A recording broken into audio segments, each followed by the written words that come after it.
Almost everyone in the United States at one time or another has traveled at least a stretch of old Route 66. It's the road where the people from Oklahoma went to California. It's a part of American history. Just the name conjures up images of going somewhere. To me, it's going back in time, seeing things that I grew up with. So let's travel this Blue Highway all the way from Chicago to Santa Monica.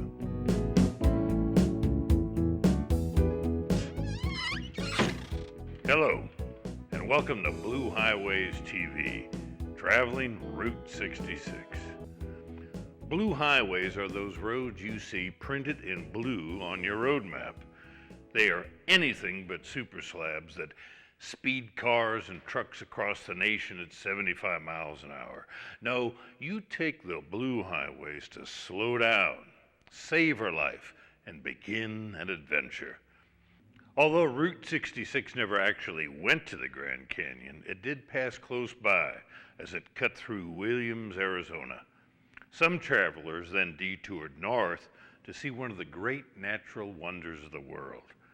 Today's road warriors often leave their cars in Williams and climb aboard the train to see the Grand Canyon. It was behind a locomotive much like this one on September 17, 1901, that the Santa Fe first began taking tourists to see one of the great natural wonders of the world, the Grand Canyon. For the next 52 years, trains bound for the South Rim left from the station here at Williams. In 1953, steam passenger service came to an end. Fortunately, not forever. Today it's back. Eric Eichenberry has watched the rebirth. Well, this railroad has really put us on the map. In addition to all the railroad buffs, all the people that want their kids to have the experience of riding a steam train, the whole Old West nostalgia, the atmosphere, it's just a natural. With 10 million people now practically visiting the Grand Canyon, and with traffic such a problem up there, this is a great way to go up to the canyon. It makes you feel like you're back in the old days. It's a nice, comfortable ride. It's slow. It brings your pace of life back down. If you've been driving on a vacation, get on the train, you feel good again. You get comfortable, and you see the sights at a nice pace so you can actually see them. Whether you take the train or go by car, no Mother Road adventure would be complete without a side trip to the Grand Canyon. Even on a foggy day, the experience is one you'll always remember.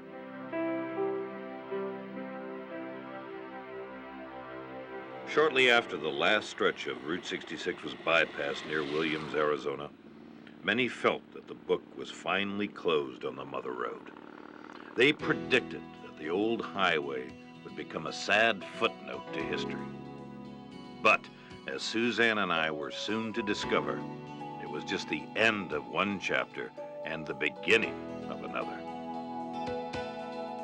It was the discovery of the passion in the people that had stayed right there next to the highway, kept their businesses alive. People were all along the highway wanting for it to be America's Main Street again and working hard at trying to make that happen. Nowhere is that more evident than here in Seligman, where each year they hold a Route 66 fun run, the largest public display of affection for the old road you're likely to find anywhere. Angel Delgadillo has been cutting hair right on the shoulders of old 66 for many years and is pleased and proud to see the highway become popular again. It still looks the way it did then, and the world just loves it. They just literally love to come to Seligman and Topok and Kingman and Ash Fork, and they want yesterday. We are yesterday. These buildings here, we the people, we are yesterday. Have a good trip. See you down here.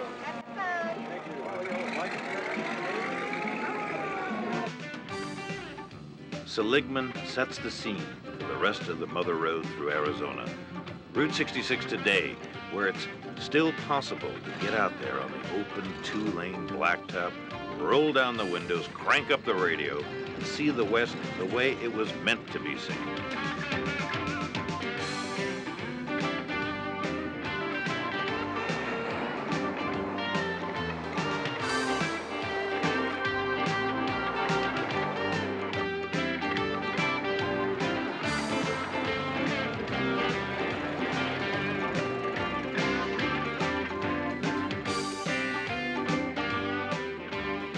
Continuing on, the old highway winds through Peach Springs, Truxton, dips past Valentine and Hackberry, and negotiates the longest continuous curve on a U.S. highway before running straight as a yardstick all the way to Kingman.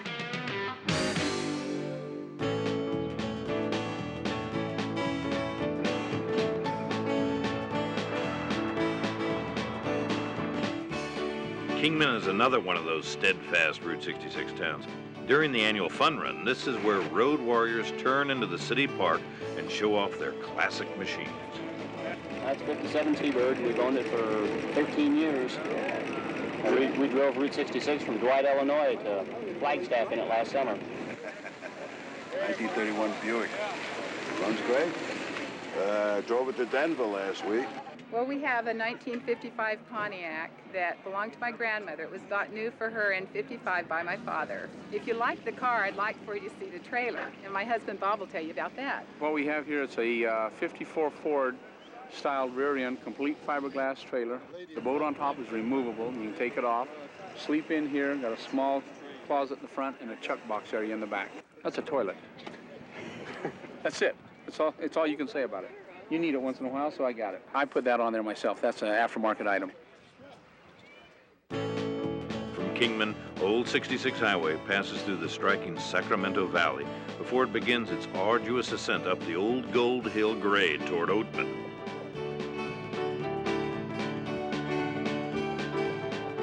By today's automotive standards, the steep grade doesn't look so difficult, but in the old days, it was immediately obvious why so many lowlanders feared this stretch of the highway, considered the steepest part of the entire route. There are stories of travelers freezing behind the wheel, trying to back their cars to safety. Some tourists even paid hard-earned vacation bucks to salty locals who would drive the family sedan over the mountains.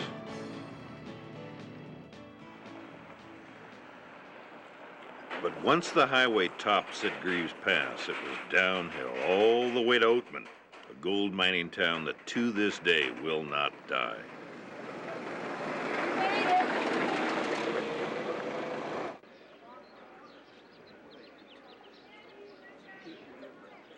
Thanks to flea market shoppers and tourists who find pleasure in feeding the semi-wild burros that wander down Main Street, Route 66 is not overlooked Oatman. Even on a busy day, it's an ideal place to stop for a while, savor a bit of the West, and think back on history.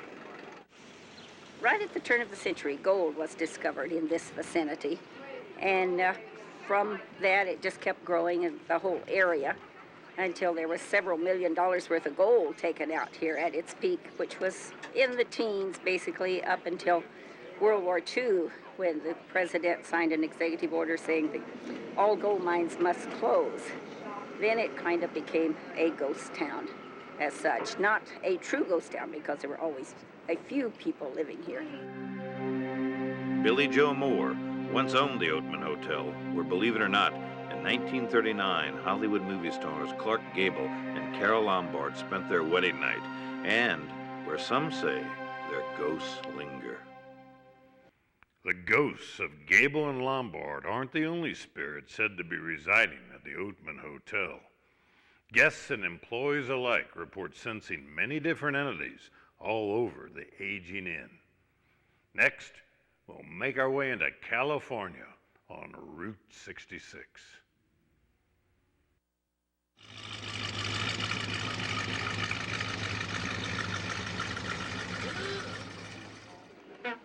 From Oatman, the old road runs south out of town, down a gentle slope past mesquite, yucca, and greasewood on its way into the valley of the Colorado River. Beyond, the Okies and early travelers could see the golden land called California, waiting for them on the other side.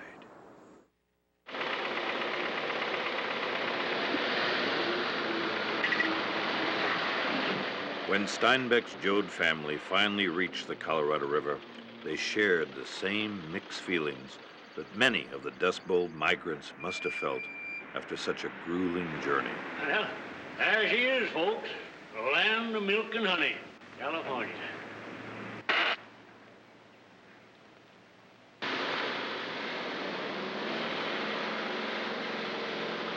The Jodes passed this way in the 1930s when Route 66 crossed the Colorado on an arched steel bridge. Now a newer span, just to the right of this scene, carries Interstate 40 across the restless river, but the old bridge is still there, now used to carry pipelines into California.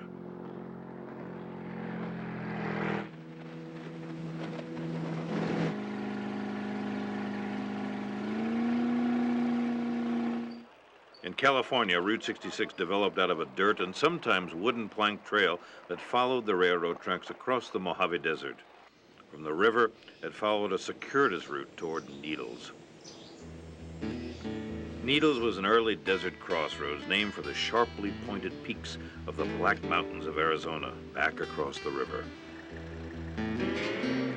In the older parts of town, there are still reminders of the years when the Mother Road carried traffic right through Needles, not around it. Some of the old motels still exist and have been updated to bed and breakfast inns.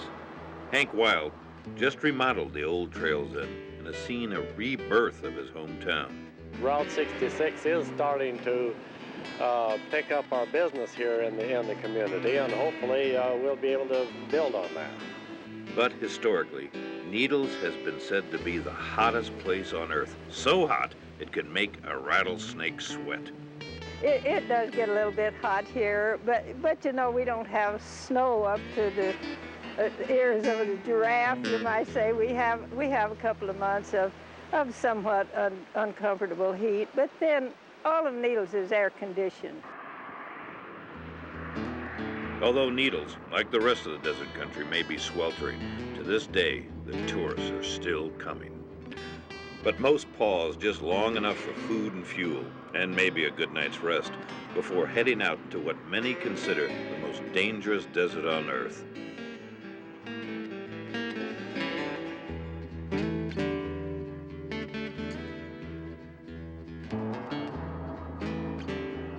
West of Needles, the highway climbs steep grades onto a plateau and then heads west across the desert toward Essex, Amboy, Daggett, and Barstow.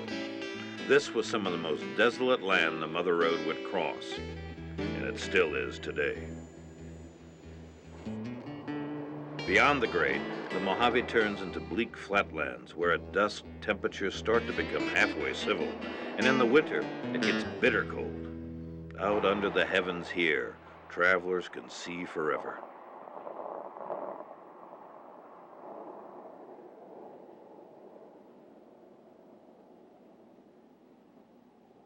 For many miles before reaching Amboy, the names and initials of passing travelers appear on a narrow berm of sand alongside the highway. The letters, words, and messages are usually created with rocks, as if people needed to leave a part of themselves in the desert and let others know that they've been there.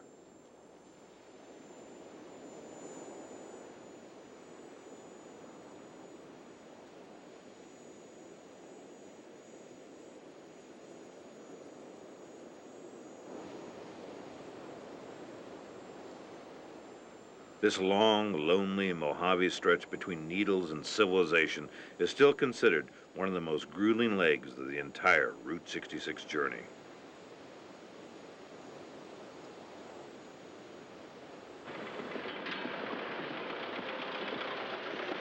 By the time the Jode family reached Barstow, they'd traveled almost 2,000 miles, and the Promised Land was literally within sight.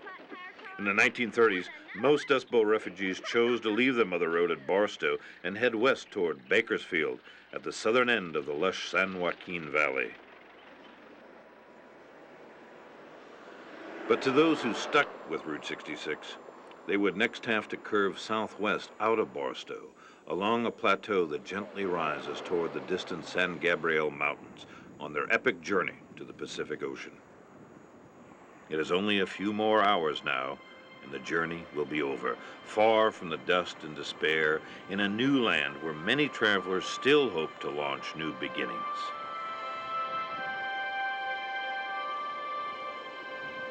Before the coming of the interstate, motorists descending the old route through the steep Cajon Pass were forced to use second gear all the way as they wound down towards San Bernardino, the seat of the largest county in the nation. But once the superhighways were built, traffic was drastically slowed on the old road. For the iconoclast, the old highway offers a sense of the past and is the preferred path to the Pacific.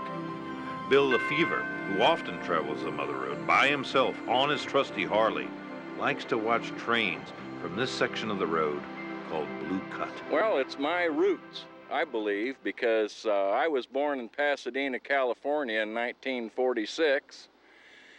And when I first began to drive in February of 1962, I had a 54 Ford that I bought from my dad.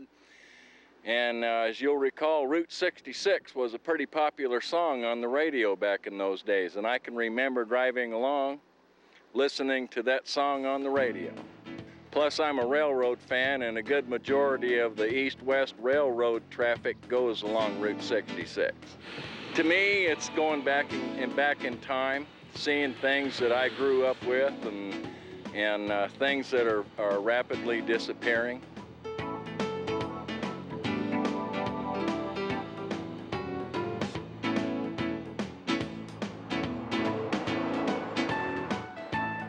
San Bernardino, only about 70 miles left to go. But following the old highway through the congested suburbs of Los Angeles today can be frustrating. Time has not been especially kind to Los Angeles. Since the 1950s, the City of Angels has become shrouded in smog and crime. A concrete jungle of freeways and multi-lane superhighways spread across the metropolis, destroying much of the romance that was once Route 66. Then, at last, comes the distinctive smell of the ocean. Finally, after traveling more than 2,400 miles through 8 states and 3 time zones, this is the payoff, Santa Monica. Twilight is the best time to be here, when the sunlight is scarlet and golden, and joggers and tourists sometimes pause at a small plaque set in the ground where the highway ends. This is the Will Rogers Highway, it says, dedicated to the humorous world traveler and good neighbor. The first road he traveled in a career that led him straight to the hearts of his countrymen. The same can be said of many who have traveled the Mother Road. Well, this is it. This is the end of our journey, the end of our trek down the Mother Road, down Route 66. We're at the end of the highway, the end of this great east-west path that begins in Chicago but ends here in the land of hope, the land of promise, the land of milk and honey, California, Hollywood, Beverly Hills. It's all around us, but we're nestled in Santa Monica, an old coastal town that embraces the Mother Road and serves as I think, a fitting place to end our trip. We can't go too much farther west. We've got the Pacific shore there. So we're here in Palisades Park, 26 acres of eucalyptus and date palms and tea trees, mockingbirds, gulls, a few homeless souls that conjure up images of the Jodes and the Okies who went down the Mother Road. This is the place, Southern California, that embraced all those road warriors before us. It's a place that promised things to people. Sweet oranges, a chance to be in movies, maybe just smell the sea and take a look even farther west. Folks are still doing it today, this many years later, out on Route 66. I think it's been a good trip. I think it's been a good journey. It's a trip I won't soon forget. And I want to leave you with these words, my good fellow travelers. Just remember, Route 66, the name is still magic. Route 66, it will always mean going somewhere. We'll remember some of the unforgettable characters who made their livings along the shoulders of Route 66 when we come back. It's a story in Clinton, Oklahoma, a quintessential Route 66 town. I'm out working on the book. I pull into a Phillips 66 station. Great place. The guy comes out. He's pumping my gas. He said, "You wrote that book?" And I said, "Yeah." And he said, "Are you working on another book?" I said, "Yeah, I'm doing a book about Route 66. He said, "Why would you want to do a book about this highway? It's just a highway."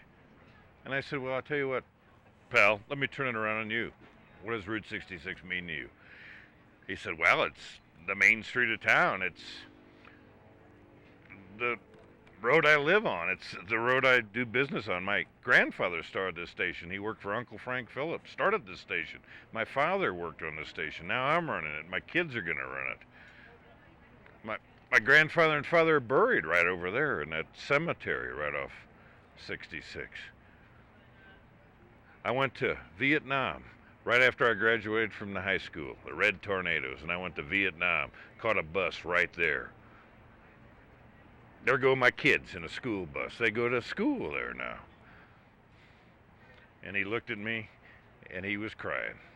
And he said, "Damn, I'm glad you're doing this book."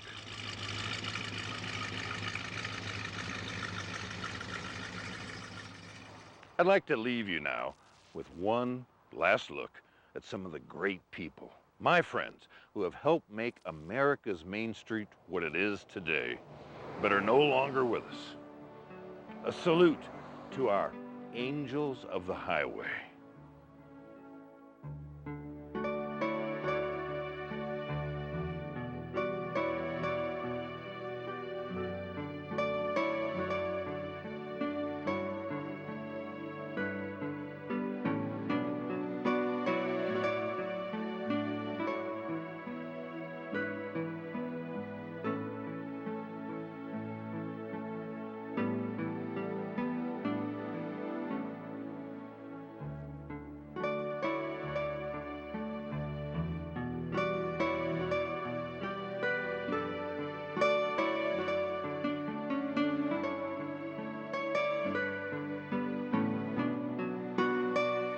Happy 75th anniversary to Route 66.